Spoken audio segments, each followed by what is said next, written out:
Welcome!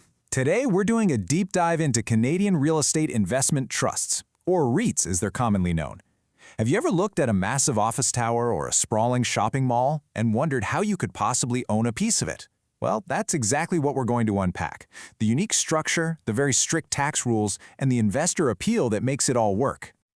Phew, super dope. So let's start with this fundamental question. How can someone like you or me get involved in these huge commercial, industrial, or residential real estate projects that would normally be completely out of reach? This is the very problem that REITs were created to solve. All right, here's our roadmap. We're going to start by looking at the tax environment that really set the stage for the modern REIT, especially the SIFT rules. Then we'll break down the legal structure. After that, we'll get into the weeds on the tough annual tests they have to pass. From there, we'll see how the money that flows to investors gets taxed, and we'll wrap it all up by looking at why they're so appealing in the first place. You know, to really understand what a REIT is, we have to go back in time a bit. The story doesn't actually start with real estate. It starts with a huge shakeup in Canadian tax law. A change that was meant to protect government tax revenues, but almost by accident, created the perfect environment for the modern REIT to thrive.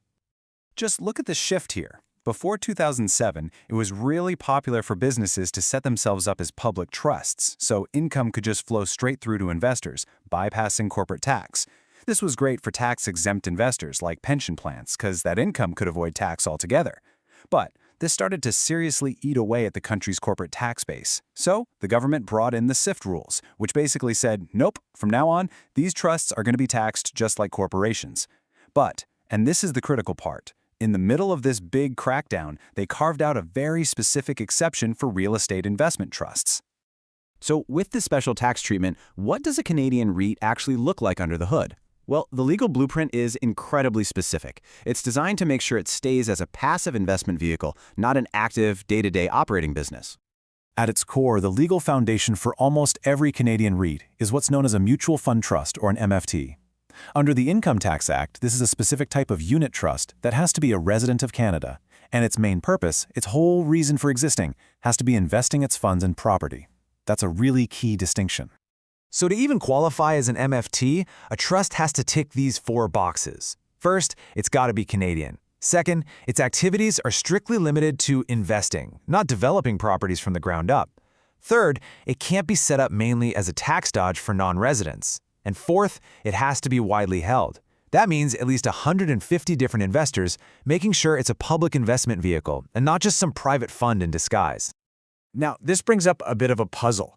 If a REIT's purpose is only investing, how can it actively manage its buildings without being considered an active business and breaking the rules? Well, the solution is this really clever 2-part structure. See, the REIT itself doesn't own the properties directly. Instead, it acts as a silent, limited partner in a separate partnership that actually holds and manages the assets. There's a specific tax rule that says a limited partner isn't technically carrying on the business, which lets the REIT keep its passive investment status, even while the buildings are being professionally managed every day. All right, now we get to the real heart of it. What makes a REIT a REIT? To keep that special tax advantage status and avoid those SIFT rules, a trust has to pass a series of very strict revenue and asset tests every single year. These tests are the rulebook that dictates their entire operation. Okay, before we dive into the tests themselves, we need to define the starting point, gross REIT revenue. Now, this isn't just their total revenue. The definition is very specific. It's the trust's total revenue for the year after you subtract the original cost of any properties they sold during that period. This number is the baseline for everything that comes next. The first hurdle is the 90% revenue test. This really tells you what a REIT is all about. At least 90% of its gross REIT revenue must come from what you'd consider passive investment-type sources, things like rent from properties, interest, dividends, or capital gains from selling property. That only leaves a tiny 10% sliver for any other type of income. Okay, the second test gets even tighter. Of that same gross REIT revenue, at least 75%, a supermajority, has to come from the absolute core activities of a real estate investment. We're talking rent from real property, interest from mortgages on real property, and gains from selling that property. This really forces the REIT to stay focused on direct real estate activities. And here's where it gets really tough. While those revenue tests are basically a year-end calculation, the asset tests are a constant challenge. A REIT has to meet these asset requirements at all times, every single day of the year. If they slip up for even one moment, they can be disqualified for the entire year. This makes these tests incredibly demanding for the management team. So there are two of these asset tests running at all times. The first is a 90% test that's focused on the REIT's big Canadian holdings, making sure they are primarily qualified real estate assets. The second test is a 75% test of the REIT's total equity value. This one ensures that the vast majority of the trust's worth is tied up in things like real property, cash, or safe government debt. It's actually this second test that gives a new REIT flexibility, allowing it to hold a lot of cash right after an IPO while it's looking for properties to buy. All right, so we've covered all the rules that trust has to play by. But what does any of this mean for you, the person investing in it? Let's follow the money and see how those cash payments, the distributions, are actually taxed when they land in your account. This quote right here is the whole key. For tax purposes, a REIT gets to deduct something called capital cost allowance, which is basically depreciation on its buildings.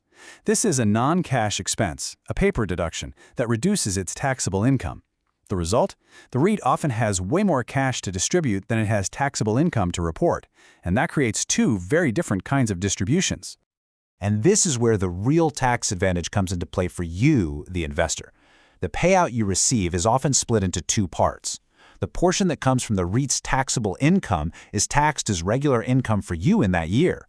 But the extra cash, the part that was shielded by that non-cash depreciation expense, is called a return of capital. Now, you don't pay tax on that part today. Instead, it just lowers the tax cost of your investment, effectively deferring the tax until you eventually sell your units. So what happens if you hold on for a long time and you get so much return of capital that your tax cost actually drops below zero? Well, the Income Tax Act has a rule for that.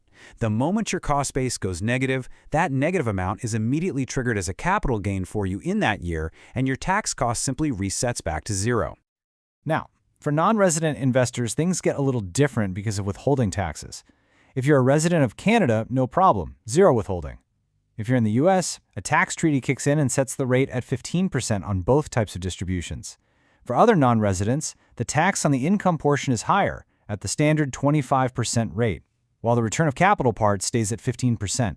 It's a really clear example of how tax treaties can make a big difference.